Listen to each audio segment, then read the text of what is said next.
Bonjour à tous, bienvenue dans Décoloniser, le podcast consacré à l'actualité antiraciste. Mon nom est Malika Salin et je vous retrouve chaque semaine pour aborder une question en lien avec le racisme.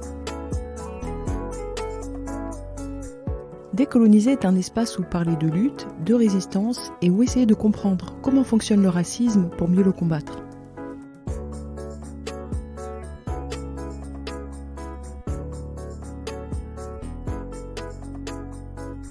En ce moment, on parle beaucoup du Front républicain qui serait, pour certains, une stratégie pour empêcher l'ascension du FN au présidentiel. En 2002, le FN au deuxième tour des présidentielles, c'était un événement inédit. Ces élections présidentielles, c'est vraiment le fait marquant de 2002 parce que le succès de Jean-Marie Le Pen et sa sélection pour le second tour des présidentielles crée vraiment une onde de choc. Il y a des manifestations énormes dans tout le pays et le mouvement social est très mobilisé pour faire barrage au FN. Tous les regards vont se tourner vers la banlieue et vers les descendants de l'immigration, à qui on va demander de se positionner, parce que le vote des banlieues pourrait faire la différence. En fait, c'est une manne de gens qui s'abstiennent de voter. Donc ça va être très intéressant de voir comment politiquement tous les acteurs de la banlieue se situent sur deux points précis. Le premier point, c'est est-ce qu'ils vont donner des consignes de vote pour le deuxième tour ? Et le deuxième point, c'est est-ce qu'ils vont participer aux manifestations du 1er mai ? Donc les résultats du premier tour, c'est Jacques Chirac qui arrive en tête avec 19,88%, Jean-Marie Le Pen qui est juste derrière lui avec 16,86% et Lionel Jospin qui arrive troisième avec 16,18%. Cette année-là, il y avait beaucoup de candidats, Arlette Laguiller, Jean-Pierre Chevènement, Noël Mamère, Olivier Besancenot, Alain Madelin, Christiane Taubira, Bruno Maigret, Robert Hue, Corinne Lepage, Christine Boutin, etc. Et donc pendant que le mouvement social est mobilisé pour préparer ce front républicain pour le deuxième tour, entre les deux tours, José Bové va à la rencontre des associations de quartier à Vénissieux. Alors c'est pas du tout lié au présidentiel, c'est une réunion qui était prévue de longue date pour parler de Palestine.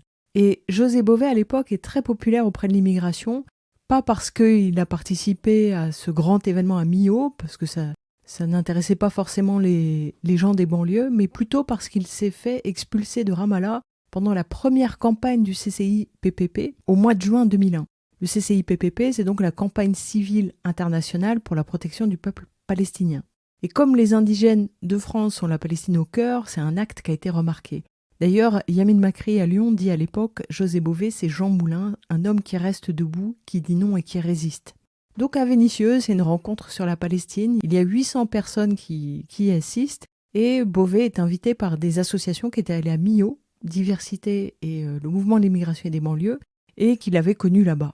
Et d'ailleurs, Boualem Azaoum, qui est un des responsables de Diversité, dit à l'époque « On a rencontré à Millau des gens indépendants qui ont eu l'humilité de nous dire qu'ils avaient à apprendre de nous sur les mouvements urbains. » Donc c'est un meeting de soutien et de solidarité avec le peuple palestinien. On y trouve aussi des membres de l'Association des Palestiniens en France et ça se passe à la Maison du Peuple à Vénissieux. Or, à Vénissieux, le FN vient de faire plus de 25%. Donc certains militants de gauche vont venir à cette réunion dans l'espoir d'obtenir que UJM et Diversité appellent à bloquer le FN. Ce sont des militants qui sont, eux, localement engagés dans le Front républicain. Et donc il y a une militante de la LCR qui vient exprès pour ça à cette réunion, elle va d'ailleurs repartir bredouille. À l'époque, Abdelaziz Chambi explique que la génération de 2002 est différente des précédentes. Il dit « Ce sont des gens qui sortent des facs, des lycées. Ils sont diplômés, cultivés. On doit être capable de leur proposer un espace de protestation, une plateforme pour ceux qui ne se sentent pas représentés. » Ce qui est une manière de dire que dans le jeu électoral actuel, il n'y a pas de réponse aux besoins de cette nouvelle génération. Par contre, tous sont d'accord pour dire que José Bové invente une forme de lutte alternative dont il faudrait s'inspirer. Donc à Lyon, l'UJM refuse de donner une consigne de vote. Yamin Makri dit que, pour lui, les manifestations qui se préparent, elles ressemblent à un remake d'SOS Racisme, et lui est catégorique, que ce soit Jospin ou Chirac, dit-il, on ne se fait pas d'illusions, ils ne veulent pas de Le Pen, mais ils veulent de son discours. Sur le MIB aussi, la pression est très forte à se positionner, et donc ils vont en délibérer entre eux, et au final décider de ne pas donner de consigne. Tarek Kaoutari dit « Entre voter blanc et voter Chirac, chez nous c'est du 50-50. Ceux qui font un front républicain aiment peut-être la République telle qu'elle est, mais on ne va pas se laver de nos péchés en allant simplement voter Chirac le 5 mai. » Après, allez voter Chirac, c'est ce que feront quand même des militants du MIB, comme Fatiha Damish, qui est responsable juridique au Comité national contre la double peine. Elle dit à la presse qu'elle avait voté Jospin en 95 et que cette fois-là, au premier tour, elle a voté ma mère. Elle dit on voulait que Jospin sente le problème et on a l'impression qu'elle ne l'intéresse pas, cette jeunesse des quartiers. Est-ce qu'il la croit perdue ou est-ce qu'il était pendant 5 ans? Elle dit le 5 mai, je vais voter à droite pour la première fois de ma vie, sans me poser de questions, même si on ne va pas effacer Le Pen d'un revers de main. Un autre militant qui se présente comme jeune citoyen de France, un cadre supérieur et militant au MIB, tient à apporter sa voix à toutes celles qui s'opposeront au Front National. Mais il dit au journaliste qu'il interviewe qu'il est quand même très sévère avec la gauche, cette famille dont il a le sentiment qu'elle l'a trahi. Pour lui, depuis que la gauche est arrivée au pouvoir en 1981, elle a transformé de jeunes citoyens français en beurre. Elle a aussi, d'une certaine façon, été aussi raciste que Le Pen, l'hypocrisie en plus. Maintenant, il faut respecter la voix du peuple et ne pas défiler dans la rue. Ensuite, viendra le temps de s'attaquer aux causes, pas aux conséquences. Beaucoup de ces militants vont se retrouver le 28 avril, place de la République, pour défiler et soutenir la résistance du peuple palestinien contre l'occupation israélienne et pour une paix juste au Proche-Orient. Ils seront en tout 20 000. On y retrouve la LDH, la LCR, UJFP, CAPJIPO, ATMF, MIB, etc.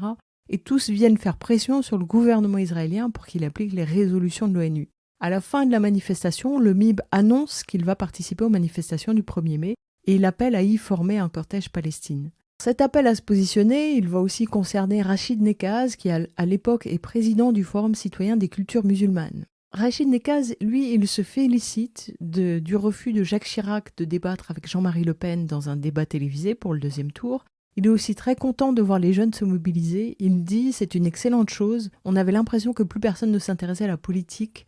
Pour autant, voter Chirac, pour lui, ça ne veut pas dire signer un chèque en blanc au président sortant. Il dit « nous avons appelé à voter pour Jacques Chirac » tout en l'invitant à sortir de la rhétorique sécuritaire qui fait peur à la France. Et puis, Fadela Amara, présidente de la Fédération des Maisons des Potes, explique que son mouvement fait du porte-à-porte pour appeler à manifester le 1er mai et à voter le 5 mai contre le FN. Donc cette manifestation du 1er mai, elle a lieu parce que le 1er mai, traditionnellement, c'est la journée internationale des luttes de travailleurs. Donc le mouvement social a pour habitude de sortir dans la rue pour un défilé. C'est aussi le jour où l'extrême droite rend hommage à Jeanne d'Arc et défile à Paris. Et c'est ce qui fait que cette journée est choisie par les organisations de gauche pour des manifestations anti-Le Pen. Et il y a une 60aine d'organisations qui lancent cet appel. Des organisations syndicales, des associations, des partis politiques. Ces manifestations pour la Journée internationale des travailleurs marquent vraiment le temps fort de la protestation contre la présence de Jean-Marie Le Pen au 2e tour des présidentielles. On retrouve dans ces manifestations la LCR, des lycéens, des étudiants, Ralfron, le DAL, ACT UP, la CNT, Samizdat, l'intersyndicale. C'est un front anti-Le Pen qui prend des formes multiples. Par exemple, les ravers vont organiser une teuf dans le Loir-et-Cher pour crier « Fuck Le Pen ». Des rappeurs vont se réunir à la Belle de Mai. Le MIB, lui, va lancer un appel de l'immigration et du mouvement social français pour une résistance citoyenne. À Toulouse, le Tacti Collectif va préparer un concert du groupe 100% Collègue place du Capitole. Donc vraiment, c'est une journée de mobilisation énorme. Et ça fonctionne. Jacques Chirac est réélu avec 82,21% des voix. Et surtout, la participation augmente de 8 points. Il y avait 71,60% de votants au premier tour et 79,71% au 2e tour. Et d'un point de vue électoral, c'est une année riche, puisqu'il y a aussi les législatives. D'ailleurs, Salah Mokrane, le responsable du Tacti Collectif, est élu motivé, et d'ailleurs candidat à la députation dans la première circonscription de Toulouse, et il va obtenir 8,15%. Le Tacti Collectif, d'ailleurs, à Toulouse, poursuit son action culturelle mélangée au militantisme. Au mois de janvier, ils avaient organisé 2 spectacles sous chapiteaux dans des quartiers touchés par l'explosion d'AZF. Ils ont aussi organisé le festival Ça bouge encore qui réunit 60 000 personnes pour écouter LKJ, Zebda ou M, et dont une partie des fonds ira aux sinistrés d'AZF. Et à la fin de l'année, ils s'installent à La Villette pendant 3 jours pour mener des ateliers musicaux avec les Zebda qui se concluent par un concert de chant de lutte. Pour donner un aperçu de toutes les formes de participation de l'immigration au scrutin, Malik Chiban sort cette année-là le documentaire La France black, blanc, beurre, sauf en politique, qui va passer à la télévision. Donc Chirac est élu et il va nommer Tokia Saifi, secrétaire d'État chargée du développement durable, ce qui est déjà un événement. Mais le plus gros événement, c'est quand même l'arrivée de Nicolas Sarkozy comme ministre de l'Intérieur, de la Sécurité intérieure et des libertés locales. Ça en fait le numéro 2 du gouvernement et il va prendre toute la place. Surtout, avec lui, la question de l'insécurité va exploser. Son modèle, c'est Rudy Giuliani, le maire ultra-répressif de New York. Et Sarkozy cherche à s'imposer comme un homme politique de premier plan. Et sa stratégie, elle est très médiatique. C'est un homme qui a un fort appétit de pouvoir, qui s'attendait à être Premier ministre, et il s'y était préparé longuement. Et donc, il est déçu de se retrouver place Beauvau, mais il reste déterminé à faire ses preuves parce qu'il vise les présidentielles suivantes.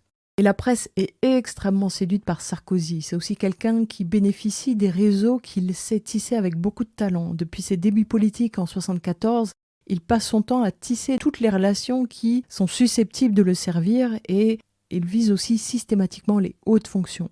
Son conseiller politique, c'est Brice Hortefeux. Et ses proches sont Martin Bouygues, qui est principal actionnaire de TF1, François Pinault, Michel Pébroux de la BNP Paribas, Jean-Pierre Levade du Crédit Lyonnais, Daniel Bouton de la Société Générale, François Pinault, patron du groupe Printemps La Redoute Fnac, et Thierry Breton de France Télécom. Donc avec cette culture du réseau, Sarkozy va accélérer la pipolisation de la politique. Lui, il adore les people, il s'entoure d'artistes, de chefs d'entreprise. On sait toute sa vie amoureuse, familiale, c'est aussi quelqu'un qui joue à fond la carte de la personnalisation, parce qu'il a bien perçu que le public s'attache émotionnellement, que c'est plus facile de marquer les esprits avec l'affect qu'avec le raisonnement. Donc toujours pour travailler le côté émotionnel des Français, Sarkozy focalise énormément sur la question de la violence. Donc cette période de l'arrivée de Sarkozy, elle est marquée par une inflation des faits, c'est-à-dire que les médias relaient constamment des discours catastrophistes sur la violence de la société qui serait en forte augmentation. On a déjà vu lors d'un podcast précédent que l'insécurité est une construction. Et Sarkozy est répressif, son slogan c'est tolérance zéro, et il vise prioritairement les banlieues et l'immigration. Alors il le fait évidemment avec l'aval de Chirac, mais lui, il attise et il est amplement suivi par les médias qui apprécient sa personnalité un peu fonceuse. Donc tout ça va créer du réel. Ainsi, pendant l'été, un contrôle aux faciès dégénère en bagarre et la presse, elle va relayer une autre version, c'est la version policière d'un lynchage de policiers. C'est présenté comme un acte délibéré où les policiers ont été cernés, puis tabassés à coups de pied, puis à batte de baseball. C'est quasiment Orange Mécanique. Et évidemment, cette version était mensongère. Mais la France, voilà, elle tremble de toutes ces histoires quotidiennes d'hyperviolence. Et Sarkozy est son sauveur. Et d'ailleurs, il aime se montrer en homme de poigne. Son modèle, ça reste aussi Pasqua. Donc une des premières actions de Sarkozy, c'est d'aller dans un commissariat de banlieue avec un groupe de journalistes, parce qu'il avait toujours son pool de journalistes comme ça qui le suivaient. Et son discours, c'est toujours le même. La délinquance et la criminalité ont terriblement augmenté, il faut plus de fermeté, la France est gangrénée par la violence à cause du laxisme des socialistes et de leur humanisme naïf. Et à la fin de l'année, un sondage indique que plus de la moitié des sympathisants du FN et du mouvement national républicain sont persuadés que le ministre de l'Intérieur va réduire l'insécurité. Et donc on voit même à l'époque qu'il arrive à convaincre davantage les électeurs FN que les électeurs de droite qui le trouvent un peu too much. Et le FN, du coup, a du mal à le combattre, ils essaient de le coincer en dénonçant des effets d'annonce, mais ils sont complètement siphonner leurs idées. Ce qui, évidemment, n'était pas le plan que les partisans du Front républicain avaient en tête. En tout cas, d'ici 2004, il y a encore des élections cantonales, régionales et européennes à venir, et d'une certaine manière, Sarkozy a enterré Jean-Marie Le Pen en lui volant toutes ses idées et en séduisant son électorat. Donc Sarkozy est sur le terrain de la sécurité intérieure, qui est un concept nouveau. Il arrive avec la loi sur la sécurité intérieure, loi Sarkozy, qui a pour projet d'élargir l'accès aux fichiers de police. L'idée derrière, c'est de, soi-disant, faciliter la recherche et l'identification des auteurs de crimes et délits. Il veut aussi, pour les demandes de nationalité ou les demandes de titre de séjour, que l'administration puisse avoir accès au fichier national des empreintes génétiques, le FNEG, et puis aussi au STIC, le système de traitement des infractions constatées. Surtout, il va, avec cette loi, criminaliser la prostitution, la mendicité, les gens du voyage, les rassemblements en bas des immeubles. C'est une loi qui est débattue en 2002, qui est votée en 2003, et qui va chouchouter, gâter les policiers en leur donnant davantage de moyens. Et Sarkozy se souvient de la méthode de Pasqua, donc il suit le même exemple, il satisfait les demandes des policiers, et c'est sa manière à lui de se mettre les policiers dans la poche. Dans le fichage, il autorise de ficher des personnes contre qui il existe des raisons plausibles de soupçonner qu'elles ont commis une infraction. Donc ça élargit évidemment le cadre possible de fichage. Les conditions dans lesquelles les policiers peuvent fouiller les véhicules sont aussi élargies. L'outrage au drapeau est plus sévèrement puni. La France, on l'aime ou on la quitte, c'est aussi ça. Et ça peut valoir la prison si jamais cet outrage est fait en réunion. Il propose la garde à vue pour les mineurs de moins de 10 ans et puis encore plein de mesures dans cette loi Sarkozy. Et évidemment, toutes ces mesures, elles sont là pour alimenter le mythe de l'ennemi intérieur que les militants de l'immigration évoquaient à partir de 2001. C'est-à-dire que l'ennemi intérieur, c'est le danger qui justifie toutes ces actions de répression dites de sécurité intérieure. Et à l'époque, le mouvement social est très mobilisé, il s'empare de ce sujet, il essaie d'alerter aussi sur ces dangers. Au mois de mai, un colloque Démocratie, éducation, sécurité, quelles valeurs, quelles pratiques réunit des chercheurs à Paris. Le lendemain, à la Bourse du Travail de Paris, la FSU organise un débat Réfléchir et agir sur l'insécurité, auquel participent Loïc Vacan et Malek Bouti. La même semaine, le MIB et le Réseau contre la fabrique de la haine montent un forum contre les violences policières et sécuritaires à la Bourse du Travail de Saint-Denis et invitent ACT UP, le GISTI, Droit Devant, les syndicats Sud, CNT. On peut y entendre la mère de Youssef Caïf, Pierre-Didier Tchétchéapéa d'Agora ou les frères de Mohamed Berichi qui vient de décéder à Damary. Et puis toujours sur ce terrain de la sécurité intérieure, au mois de décembre, Nicolas Sarkozy est invité sur France 2 à l'émission 100 minutes pour convaincre. Il a face à lui Jean-Marie Le Pen, Jean-Guy Talamoni, Elisabeth Guigou et Salah Amokrane.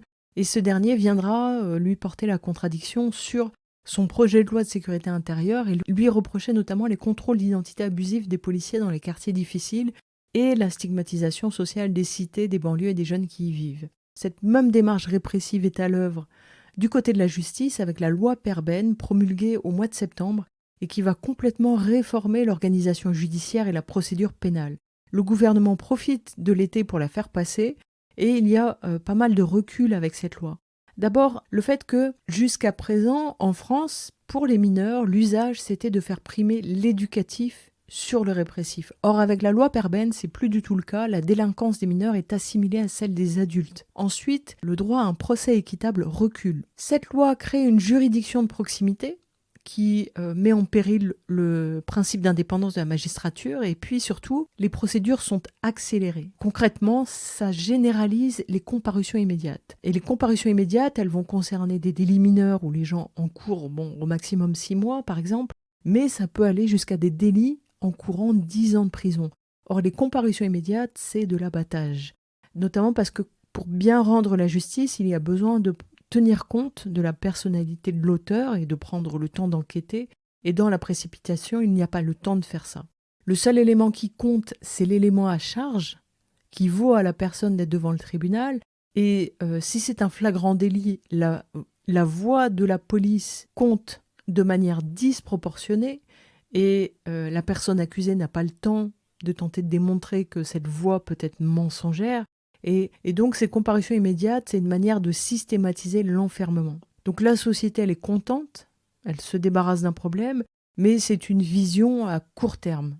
Et ça reproduit aussi des pratiques américaines connues, avec l'arrivée de la composition pénale possible avant la fin d'une garde à vue. La composition pénale, c'est littéralement une incitation à avouer, parce que ça permet à la personne d'éviter la comparution.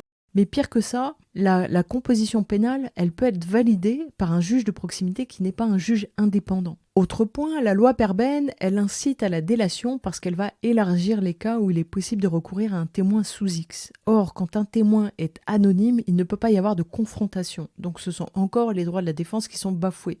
Et la loi Perben, elle facilite le placement en détention provisoire, notamment parce que quand il y a une ordonnance de mise en liberté, le parquet a la possibilité de faire appel immédiatement et donc d'empêcher cette mise en liberté. Et donc, quand on repense au front anti-Le Pen, le message pour les gens était de dire « ce n'est pas un chèque en blanc ». Si on vote pour Chirac, c'est aussi un appel à faire barrage aux idées de Le Pen. Eh bien, Chirac s'est littéralement assis dessus. et a choisi de faire de la politique sur l'insécurité et une politique hyper répressive. Et les banlieues, elles seront les premières à en faire les frais.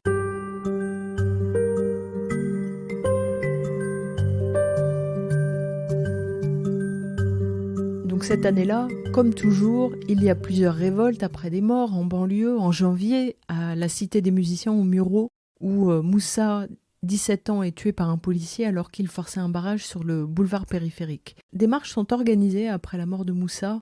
2 marches.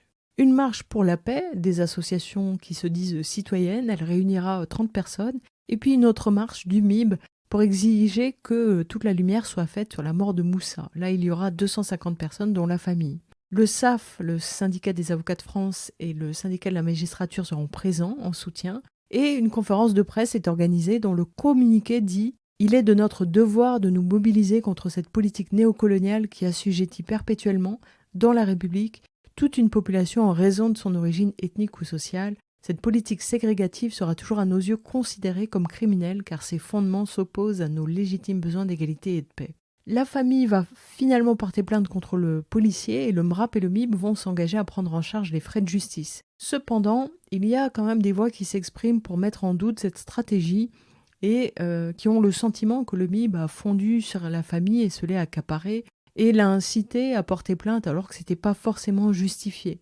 D'autres, comme Yazid Karfi, regretteront auprès de la presse que les militants utilisent ce drame pour régler des vieux comptes avec la police. Et puis à Strasbourg, dans le quartier de Haute-Pierre, où un jeune de 17 ans, originaire de la cité, va décéder de mort par noyade alors qu'il tentait d'échapper à la police après avoir été surpris en flagrant délit. À Évreux, où un jeune va décéder d'overdose dans l'enceinte du commissariat. Et puis à Damary-les-Lys, où Mohamed Berichi va décéder aussi suite à une action de police. Le contentieux que le MIB aurait avec la police, c'est que une action en justice contre le commissaire a été engagée par le MIB et les jeunes de la cité de la Coudray, à Poissy. Donc c'est le commissaire Éric Degas qui est arrivé en 2000 et qui a choisi comme méthode d'action la fermeté. Et c'est sous son commandement d'ailleurs que Moussa est mort. Et à la Coudray, les jeunes reprochent aux policiers les contrôles aux faciès, les brutalités, les procédures pour outrage et rébellion. Et ce qui va déclencher vraiment la colère, ce sont les violences de trop qui arrivent sur un père de famille handicapé à son domicile, alors que les policiers viennent d'exploser la porte du logement. Ils cherchaient l'un de ses fils soupçonné d'outrage et rébellion. Et d'ailleurs, un autre fils est passé à tabac. C'est l'acte de trop qui déclenche cette mobilisation des jeunes. À la fin de l'année 2001, les habitants de la Coudray, avec le MIB et la LDH, préparent une manif avec eux et le syndicat de la magistrature les soutient. Et pendant un collage d'affiches, plusieurs militants sont interpellés par la police. La police les accuse de les diffamer sur les affiches et sur les tracts. Et donc, ils vont se retrouver accusés d'outrage, d'incitation à la rébellion, de contrebande de stupéfiants et de menaces de mort par écrit contre le commissaire. Donc, ça va faire 15 procès. Malgré ça, la manifestation a quand même lieu et tout se passe bien. Et en 2002, ils sont donc un certain nombre à passer en correctionnel. Et évidemment, le commissaire obtient le soutien de syndicats de police. Il y a même des habitants qui vont écrire un poème pour célébrer la pacification apportée par le commissaire. Alors attention, si vous aimez la poésie, ce sont seulement des rimes pauvres. Nous autres locataires de cette cité, nous voulons croire que la nouvelle année, 2002 sera mieux que celle écoulée, car d'un commissaire elle vient d'être dotée. Les appartements squattés sont éliminés, l'élevage d'épis y était programmé, même les agressions ont régressé. À l'aube de 2002, la nouvelle année, il faut qu'elle redevienne ce qu'elle a été, une cité qui ne sera plus désertée par les locataires récemment arrivés. Donc le Parisien nous dit que les auteurs, certainement par crainte de représailles, préfèrent malheureusement garder l'anonymat. Moi je fais une autre hypothèse, je pense que c'est le commissaire qui est amateur de poésie et qui a honte parce que dans son milieu, il ne fait pas bon être sensible. D'autres habitants ont par contre dénoncé la chasse aux jeunes qui a lieu dans le quartier, les gifles, les matraquages, les gaz lacrymogènes, les insultes, les arrestations abusives à laquelle se livreraient plusieurs groupes de policiers sur la place. Et d'ailleurs, le SAF, le syndicat de la magistrature et la LDH remarquent la pratique étrange du contrôle d'identité de gens connus de la justice et de la police. Et pour eux, ce contrôle d'identité se change en démonstration d'autorité et en brimade. Parmi donc les jeunes ou militants qui vont se retrouver devant la justice dans ce contexte, il y a Par exemple, un jeune de la Coudray qui est poursuivi pour les slogans que les policiers ont trouvés dans le carnet de notes qui était dans sa poche, des slogans anti-police. Il y a aussi Mohamed Hossine qui essaie de faire lever l'interdiction de se rendre dans le département d'Île-de-France où réside toute sa famille. Et ça à cause d'une procédure pour outrage et rébellion et incitation à l'émeute pour des affiches du collectif. Et d'ailleurs, lui se défend en invoquant devant le tribunal une atteinte à la liberté d'expression et puis au droit de manifestation. D'ailleurs, il va obtenir partiellement gain de cause. Du côté de l'antiracisme institutionnel, une nouvelle étape est franchie en 2002. Donc l'antiracisme institutionnel, rappelons que c'est la stratégie mise en place par l'État français avec des ONG pour recadrer l'antiracisme et pour substituer aux luttes antiracistes réelles des luttes antiracistes validées par l'État. Et un des axes de cette stratégie, c'était, on l'avait vu, d'associer systématiquement les luttes des minorités de genre ou de sexualité ou autres. Et ainsi arrive Ni pute ni soumise. Des états généraux des femmes des quartiers sont organisés à la Sorbonne, à Paris, au mois de janvier. C'est un événement qui est interdit aux hommes, y compris aux journalistes hommes. Et les femmes des quartiers viendraient y dire leur ras-le-bol face à la recrudescence de la violence et à la dégradation de leurs conditions de vie. Donc un citoyen lambda qui regarde ça peut avoir le sentiment que c'est un réel mouvement qui est spontané. Un militant, par contre, va tout de suite trouver étonnant que des femmes des quartiers aient accès si facilement à la Sorbonne pour se réunir. Et puis aussi, le fait que la presse s'emballe aussi vite pour cette initiative et relaie l'action en reprenant fidèlement le dossier de presse. En général, les militants n'ont pas ce privilège et donc on perçoit assez rapidement une lutte téléguidée gérée par des professionnels. D'ailleurs, un peu sur le modèle d'SOS Racisme, on voit que c'est une lutte qui est impulsée d'en haut par des gens qui maîtrisent la communication et puis qui aussi ont un réseau qui assure une belle couverture média.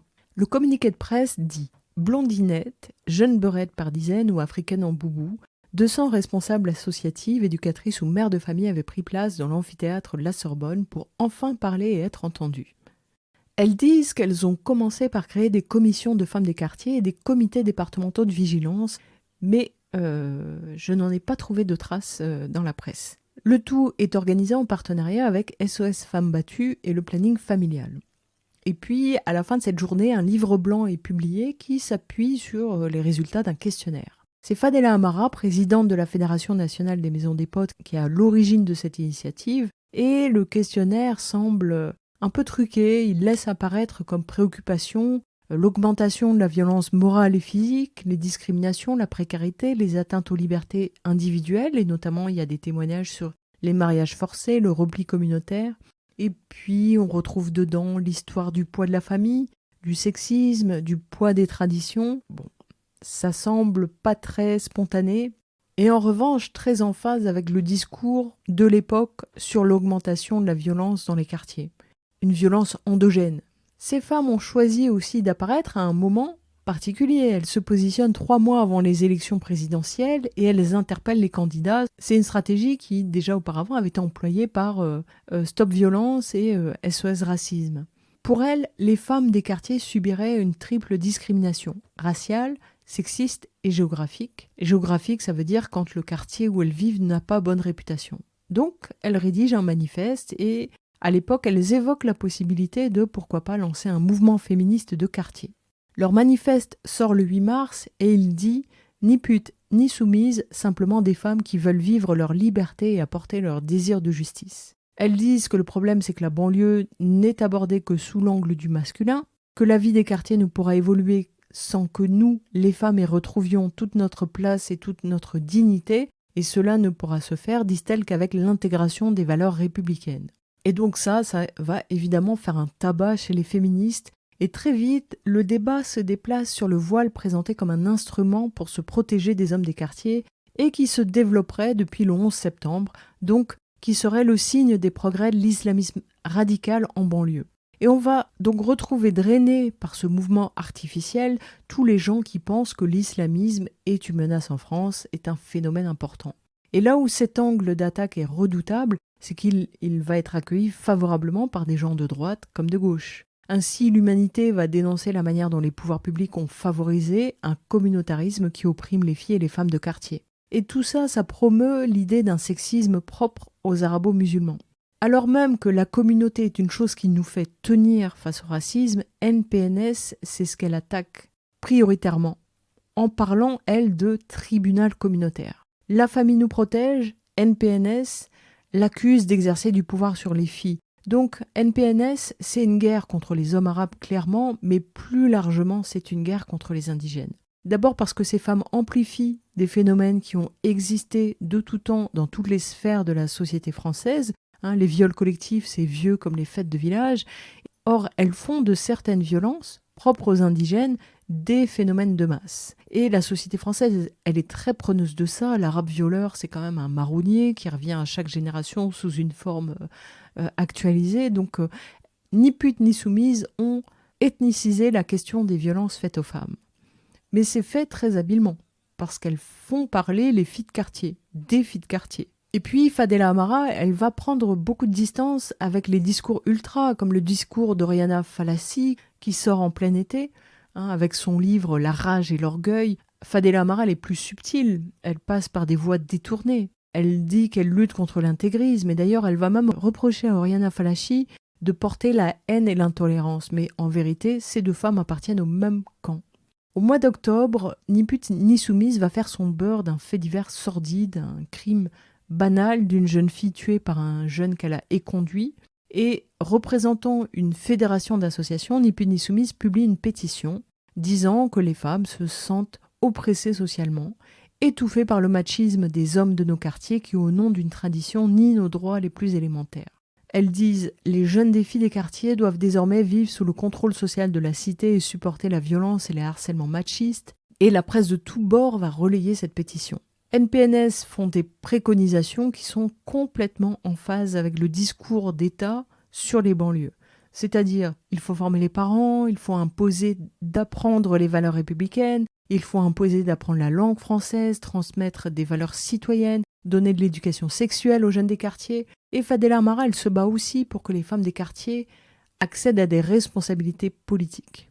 Et d'ailleurs, ça va fonctionner au moins pour elle. Mais en tout cas, NPNS va faire un gros succès dans les rangs féministes et dans le champ institutionnel. Et médiatiquement, ça va aussi ouvrir quasiment une thématique qui va se décliner en livres, en documentaires, en émissions, en magazines, en témoignages. À l'époque, ce discours-là vend beaucoup. Et donc cette mort de Sohan, paix à son âme, cette jeune fille tuée par un type qu'elle a éconduit, elle peut être exploitée parce qu'elle a tous les ingrédients pour exploser médiatiquement. On est dans la France sous Sarkozy, qui est obsédé par la violence de la banlieue et de l'immigration. On a Ni pute ni soumise qui a fait sauter un verrou et libérer une parole qui stigmatise et essentialise les hommes arabes et musulmans.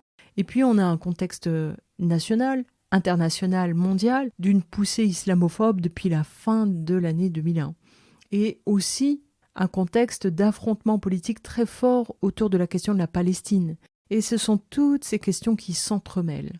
Et Fadela Amara, elle a aussi un franc-parler qui plaît autant que celui de Sarkozy. Elle va de plateau en plateau dépeindre les hommes arabes comme des tortionnaires et les familles musulmanes comme des geôliers. Et l'honneur, qui est une valeur positive chez nous, est même sali par elle. C'est clair qu'elle s'inscrit dans l'antiracisme institutionnel parce qu'elle utilise contre l'immigration et les banlieues des arguments des pro-sionistes. Elle dit « On nous menace, on nous traite de harkis de la communauté, de putes soumises à l'Occident, de mécréantes. » Et Fadela Amara, elle voit, elle aussi, des islamistes partout, des quartiers gangrénés par les islamistes avec l'aval des mers. Il y a un autre camp qui est obsédé par l'islamisme et les tares supposées des musulmans, ce sont les soutiens d'Israël qui, depuis 2001, exploitent l'indignation mondiale qui a été suscitée par les attentats contre l'Amérique pour que cette indignation s'étende aux actes de résistance des Palestiniens. Ils ont beaucoup de mal parce que la deuxième intifada fait rage et donc le monde est témoin des violences et massacres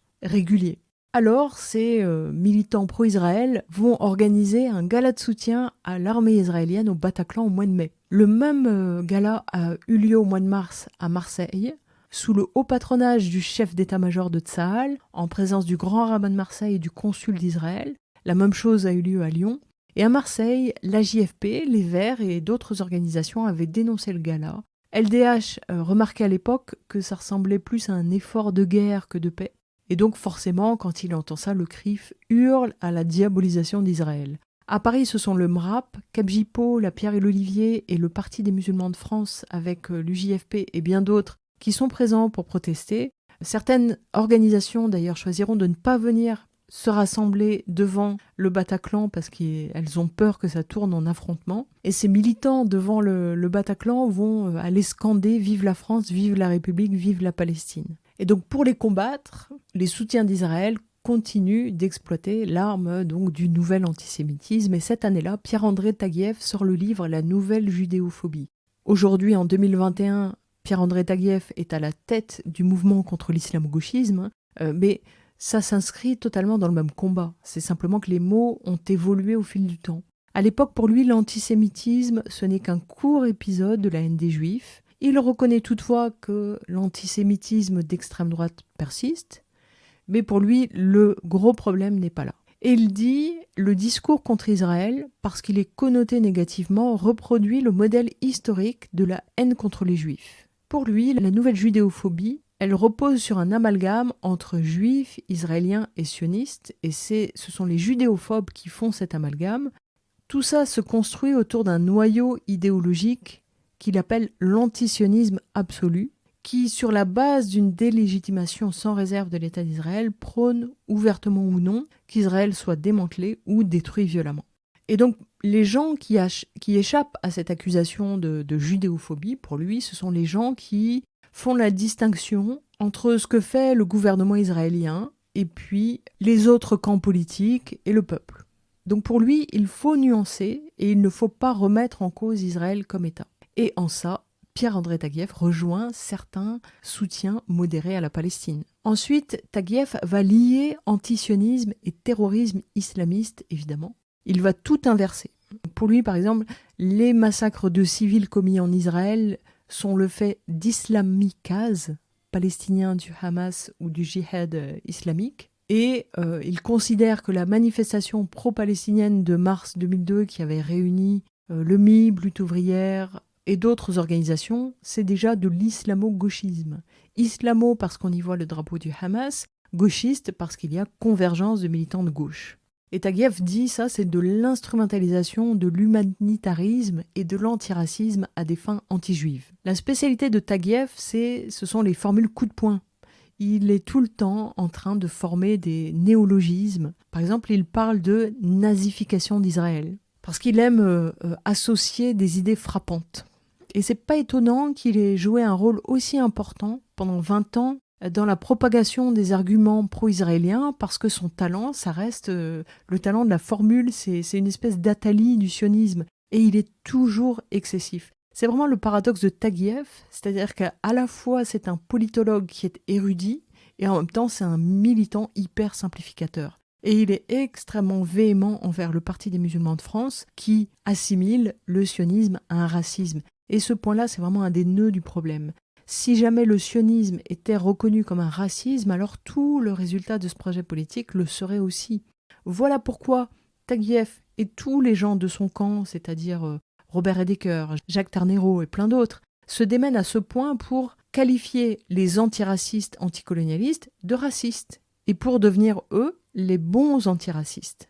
Et pour ça, il faut d'abord qu'ils arrivent à convaincre que l'antisémitisme est le premier et le pire des racismes, et que, par extension, l'hostilité à Israël ne peut que relever de cet antisémitisme. Et donc voilà, encore une fois, on est en pleine deuxième intifada, il rame, ça demande beaucoup d'efforts parce que c'est pas flagrant qu'Israël est victime. Et puis, ils sont obligés de beaucoup se mobiliser parce que les soutiens à la Palestine sont forts depuis septembre 2000, les organisations sont mobilisées et les massacres répétés en Palestine bouleversent l'opinion internationale. Et en France, ils ont bien perçu que la jeunesse de l'immigration, elle représente une part importante de ces mouvements. Donc pour gonfler l'antisémitisme, le vice-ministre des Affaires étrangères israélien va déclarer en 2002 que la France est le pire pays occidental pour l'antisémitisme. Et il choisit évidemment bien son moment, il le fait en plein dans la campagne présidentielle. Et avec cette accusation de judéophobie, les soutiens d'Israël visent toute personne ou toute institution qui porte un discours mesuré, nuancé sur la Palestine. Taguieff, d'ailleurs, il attaque tous azimuts. Par exemple, il va mettre en cause le monde diplomatique. Mais Ignacio Ramonet, qui dirige le journal à l'époque, va exiger des excuses sous peine de poursuite. Et Taguieff va devoir reculer et il va adresser un courrier précisant que, contrairement à ce que ses propos auraient bien pu laisser penser, Il estime que le monde diplomatique n'a jamais publié la moindre ligne suggérant que tout irait bien dans le monde si Israël n'existait pas, et plus largement si les Juifs n'existaient pas. Mais bon, quand même, un certain nombre de collectifs et de personnalités militent activement pour imposer cette thèse du nouvel antisémitisme. Ainsi, au mois de février, un grand colloque est organisé dans le Val-de-Marne sur les nouveaux visages de l'antisémitisme. Pour sa convention nationale, l'ICRA va évoquer ce thème, même si l'intitulé de la convention est l'école et la République. Et d'ailleurs, cette année-là, Taguieff est l'invité star. Tous ces militants attaquent l'antiracisme. Ils disent comment ça se fait que les actes judéophobes ne déclenchent pas de grandes manifestations. Et Taguieff est assez délirant. Il va par exemple évoquer des chasses aux juifs dans les banlieues. Il dit: pour beaucoup, les positions pro-palestiniennes d'une partie de la gauche, ainsi que la licence laissée à la presse dans sa couverture du conflit, nourrissent l'antisémitisme. Quelques-uns vont au-delà et assimilent toute critique de la politique israélienne à de l'antisémitisme. Et Taguieff évoque carrément des chasses aux juifs dans les banlieues. Certains considèrent que les positions pro-palestiniennes d'une partie de la gauche et la licence laissée à la presse dans la couverture du conflit nourrissent l'antisémitisme. D'autres vont encore plus loin et considèrent que toute critique de la politique israélienne est de l'antisémitisme. Ariel Sharon, lui, évoque une très dangereuse vague d'antisémitisme en France. Roger Guckerman du CRIF continue d'être complètement en roue libre. Quand il voit le score du FN au présidentiel, il déclare « C'est un message aux musulmans leur indiquant de se tenir tranquilles ». Bruno Maigret sera plutôt en phase avec tout ce mouvement. Pendant l'été, il déclare que face à l'intégrisme islamique, le FN partage des inquiétudes communes avec les organisations représentatives des Juifs de France. Donc vraiment, voilà, tous ces gens unis dans la détestation de l'arabe. Le Bétard lance SOS Racaille. Alain Finkielkraut vomit sa haine en déclarant « Autrefois, Sartre disait tout anticommuniste est un chien. Aujourd'hui, de Télérama au monde diplomatique, on dirait tout juif sioniste est un chien, tout juif non antisioniste est un chien, ce qui revient à dire tout juif est un chien, sauf Ronnie Broman. » La mesure, la nuance, comme toujours. Et puis, au mois d'avril, le CRIF organise une manifestation à Paris. Une contre-manif se constitue en cortège de la paix, et le Bétard et la LDJ les attaquent, agressent des gens et poignardent même un commissaire qui se retrouve avec une plaie de 14 cm. Et ils vont ensuite aller taguer les médias ennemis, AFP, Libération, France 2. Ils vont taguer Le Monde égale antisémite et Plantu égale nazi. Ils remettent un prix Goebbels à Charles Anderlin. Et à l'époque, Dominique Vidal nous dit que le militant le plus ultra de ce camp, c'est Gilles William Goldnadel, qui aujourd'hui est complètement normalisé. Avec son association Avocats sans frontières, il multiplie les procès et il a d'ailleurs l'habitude de les perdre majoritairement. Et il a notamment poursuivi Mermet. Le journaliste va en rester très blessé, il écrit sa réponse dans le livre Salir un homme, et puis aussi Edgar Morin, Daniel Salnave, Sami Nahir, Pascal Boniface. Voilà, les appels à procès d'aujourd'hui, en vérité, ce n'est rien de neuf. Et l'ancien président du CRIF, Théo Klein, est complètement en décalage. Lui dit qu'il n'y a pas de regain de l'antisémitisme qu'il a connu enfant. Il dit « Nous sommes face à un problème général de violence dans les banlieues, et ceux qui s'attaquent aux rabbins sont les mêmes qui s'attaquent aux pompiers, à la police, aux enseignants. Il voit se transposer ici la guerre israélo-palestinienne, mais il dit « Du côté des jeunes maghrébins, ça se traduit par une violence parfois physique, mais cette jeunesse-là n'a pas d'autre moyen d'expression. Mettre le feu à une synagogue, ce n'est pas pareil que mettre le feu à une voiture, mais ça ne change pas la nature de l'acte vu de celui qui le commet. Je ne vois pas, dit-il, dans tout cela la détestation intrinsèque du juif. » Il essaie aussi d'inscrire l'identité juive en France hors du génocide et à l'époque ça lui vaut d'être traité du juif honteux. Car comme tous les gens raisonnables à cette époque, il est remplacé par cette génération d'idéologues de la contre-intifada, dont fait partie notamment l'UEJF qui à l'époque parle d'actes anti-feuges partout. Ce sont les pompiers pyromanes. Le cas de Pierre-André Taguieff est particulièrement intéressant. C'est un homme qui est brillant, politologue, sociologue, historien des idées, qui, par son statut de chercheur reconnu, bénéficie d'un crédit auprès des médias. Or, sur le sujet du nouvel antisémitisme, il est un idéologue, il est un militant politique qui ne s'assume pas, et il espère exploiter l'aura, le statut du chercheur pour mener ce combat politique. Et son ouvrage, donc sorti en 2002, La Nouvelle Judéophobie, c'est une lecture qui est très pénible parce qu'il pratique des accusations infondées, c'est de l'opinion déguisée en science. Il essaie de donner une caution scientifique à cette notion de nouvel antisémitisme. Et Pierre-André Taguieff se présente comme quelqu'un qui lutte contre le racisme et contre l'antisémitisme. Et sur l'antisémitisme, clairement, il est hyper mobilisé. Il écrit en 2002 la nouvelle judéophobie. En 2004, Prêcheur de haine. 2008, la judéophobie des modernes, des lumières au djihad mondial. 2010, la nouvelle propagande anti-juive. 2011, Israël et la question juive. 2015, une France anti-juive. Regard sur la nouvelle configuration judéophobe, antisionisme, pro-palestinisme, islamisme. Donc il est vraiment très impliqué pour imposer cette lecture de la réalité. Il veut démontrer que l'islamisme radical est héritier de l'antisionisme soviétique. Et il accuse en permanence la gauche d'être silencieuse et complaisante sur l'antisémitisme parce qu'il essaie de la faire rompre avec la solidarité avec le peuple palestinien. Donc pour lui, bien sûr, les jeunes de banlieue, les musulmans sont anti-juifs, mais ce n'est pas ce qu'il combat. Lui, il s'adresse à la gauche.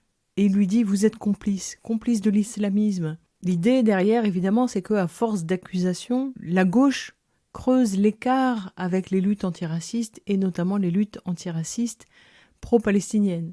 Et d'une certaine manière, ça fonctionne sur certains qui sont fatigués des procès d'intention, qui sont aussi incapables de réfléchir politiquement ce qui se noue.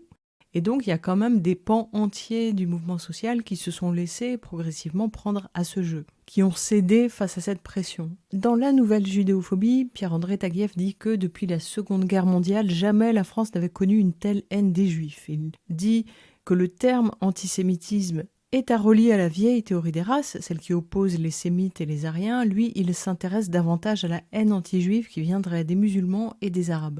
Cette nouvelle judéophobie, pour lui, se développe autour de la haine d'Israël et du sionisme qui, internationalement, représentait le mal absolu comme hier le juif. Le sionisme, c'est la figure actualisée du complot juif. Et dans ses sources, on va trouver donc ce dont il était tellement discuté à Durban, le fameux protocole des sages de Sion. Ensuite, il considère que cette judéophobie, elle est indissociable de l'anti-américanisme primaire. Par rapport à la Palestine, lui est partisan du processus de paix et de la désislamisation du mouvement national palestinien. Il considère que les torts sont partagés et lui se positionne comme un laïc convaincu. Il veut 2 États et surtout il dit qu'il faut cesser de charoniser tout Israël. Mais son combat, c'est que cette judéophobie déguisée en antisionisme soit éradiquée. Or, il écrit « La France en est la plaque tournante internationale ». Ce ne sont pas ces mots, ce sont des mots qu'il reprend d'un militant du FIS algérien. Et tout est comme ça avec Pierre-André Taguieff, c'est-à-dire qu'il va chercher un ouvrage polémique, extrémiste. Là, par exemple, il va citer en détail la prose de ce type sectaire pour que toute sa folie rejaillisse sur l'intégralité du mouvement antisioniste en France. Et donc, il va aller chercher les passages où ce type dénigre la démocratie. Et on retrouve vraiment toutes les notions qui sont très débattues aujourd'hui autour de la notion de séparatisme, d'islamo-gauchisme, parce que Pierre-André Taguieff en a été un penseur essentiel. Il dit, voilà, ce camp-là combat la modernité, prône la violence, ils veulent défendre la supériorité de l'islam sur les mécréants. Pire, Roger Garaudy a embrassé leur religion. Et c'est la religion de Ben Laden. Or, Garaudy est ouvertement antisémite, donc à vous de faire les déductions qui s'imposent. Et puis le choc des civilisations, c'est l'islamo-terrorisme qu'il a inventé. Les 3/4 du livre concernent la situation internationale avec une description de l'état du monde qui est complètement hallucinée. C'est la mise en contexte par Taguieff. Et après ça, il entreprend de décrire la situation française, où il dénonce la manière dont l'image de la mort du jeune Mohamed près de son père a été, selon lui, exploitée par les médias. Il dit c'est facile de faire passer les Palestiniens pour les victimes et les Israéliens pour des tueurs d'enfants.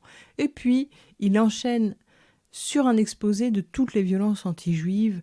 En France, c'est un véritable inventaire des actes de haine, regrettables évidemment, mais qu'on ne peut pas mettre au même niveau que le racisme structurel. Et d'ailleurs, Taguieff peste contre le mouvement antiraciste qui est complètement désinvesti de ces actes de haine, en est-on bien sûr d'ailleurs, et qui serait à l'époque plus intéressé par les testings pour mettre à jour les discriminations. En tout cas, dit-il, tout ce qui concerne Israël est démonisé. On utilise des termes comme terroriste, Sharon Boucher, apartheid, génocide, et toute la compassion va aux Palestiniens, et ça, Taguieff pense que c'est choquant. Plus choquant encore, il trouve les militants de gauche qui participent à ça, il les appelle alors les islamo-révolutionnaires. Il dit cette gauche, elle est aveugle au fait que Subrepticement, la question est en train de s'islamiser et devient le bon musulman contre le juif méchant par nature. D'ailleurs, les terroristes utilisaient la Palestine pour justifier leurs méfaits. Et il va chercher une ligne dans les déclarations des suppôts de Ben Laden. Donc en tout cas, Taguieff en est certain, depuis le milieu des années 90, une vague de nouvel antisémitisme balaie la planète. Et ce qui s'est passé à Durban, il nous dit, en est la démonstration. Bon, si vous avez écouté ce podcast, vous connaissez évidemment la véritable version de cette conférence mondiale contre le racisme. C'est à la suite de cette conférence que Taguieff a l'idée de conceptualiser toute cette notion, même s'il avait ébauché quelque chose au début des années 90. En tout cas, vraiment, sa stratégie, c'est de viser la gauche pour attaquer l'immigration et particulièrement les musulmans, pour rompre le lien entre les deux. Pour lui, c'est clair, la haine anti-juive vient des jeunes de banlieue et la gauche fait preuve de complaisance misérabiliste. En plus, dit-il, cette haine est couplée à une haine anti-français, un mépris pour les Français de souche. Mais en tout cas, son écriture dans cet ouvrage, c'est vraiment l'anti-science. Il fait des associations d'idées, typiquement. Ainsi, il va dire « Les jeunes maghrébins voient en les Palestiniens le combat de leurs aînés algériens ». Et le paragraphe d'après, il dira « N'ont-ils pas héroïsé Khaled Kelkal ?» Et ce qui s'est passé à Saint-Denis le 6 octobre 2001 n'est-il pas annonciateur de périls à venir 2001, le 6 octobre, c'est donc ce match France-Algérie qui se termine dans un joyeux bordel et où l'hymne français est hué et où des spectateurs du match auraient scandé « Oussama, vive Oussama ». Bon, est-ce le signe de quelque chose ? Ouais, c'est toujours la question. Là encore, Taguieff écrit « Des militants n'ont-ils pas scandé mort aux Juifs lors d'une manifestation de soutien aux Palestiniens le 7 octobre 2000 ? Ces gens utilisent Israël pour exprimer leur haine des Juifs, ça il en est certain. » Et donc, le message avec ce livre, c'est cette présence musulmane en France fait courir un péril aux Juifs, bien sûr, mais plus largement à la démocratie. Son livre se termine par un texte d'Elisabeth Lévy, au nom de la Fondation du 2 mars pour une pensée libre, et à la fin de l'année 2002, Pierre-André Taguieff, Elisabeth Lévy et tous les gens de ce camp vont obtenir gain de cause puisque une loi est votée qui aggrave les peines punissant les infractions à caractère raciste ou antisémite et qui renforce l'efficacité de la procédure pénale. C'est une loi qui est proposée par Pierre Lelouch et le texte d'introduction de cette loi est un copier-coller des théories développées par Taguieff et autres. Donc Pierre-André Taguieff, champion de la lutte contre l'antisémitisme. En fait, pas vraiment. Car la même année, Jack Lang le nomme pour participer à une commission de chercheurs chargée d'investiguer les cas de révisionnisme dans les universités Lyon 2 et Lyon 3. Régulièrement depuis le début des années 70, des affaires secouent ces facultés et laissent penser qu'il y aurait à l'intérieur un réseau de chercheurs, militants, révisionnistes, négationnistes, antisémites donc, et que ces chercheurs seraient protégés, voire chouchoutés par l'institution.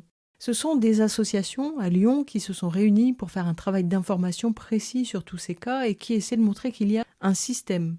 Et face à eux, ils ont une administration qui minimise, qui parle d'incidents isolés. Ce discours-là, qui minimise, participe à protéger le réseau de chercheurs.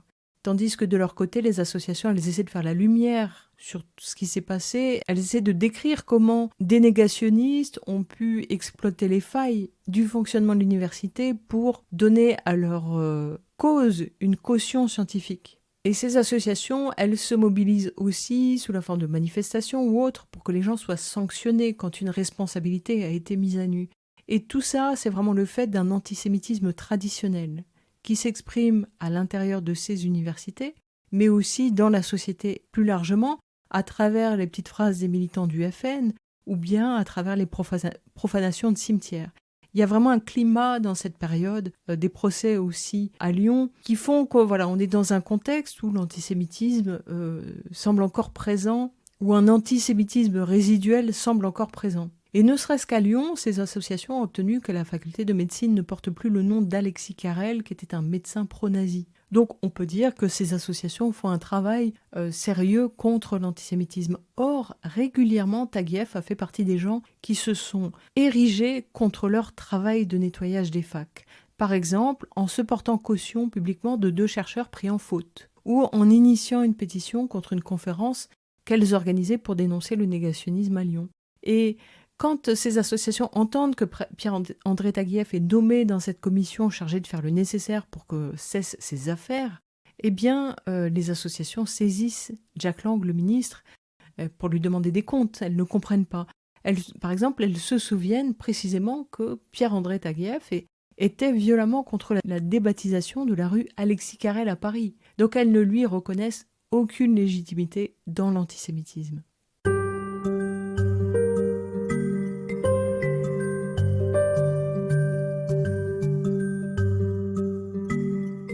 Enfin, pour conclure, l'événement important aussi de cette année 2002 concerne la double peine.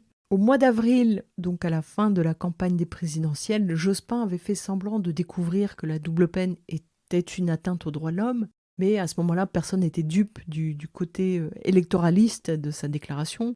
Et d'ailleurs, Jospin, à ce moment-là, promet le droit de vote des étrangers au municipal.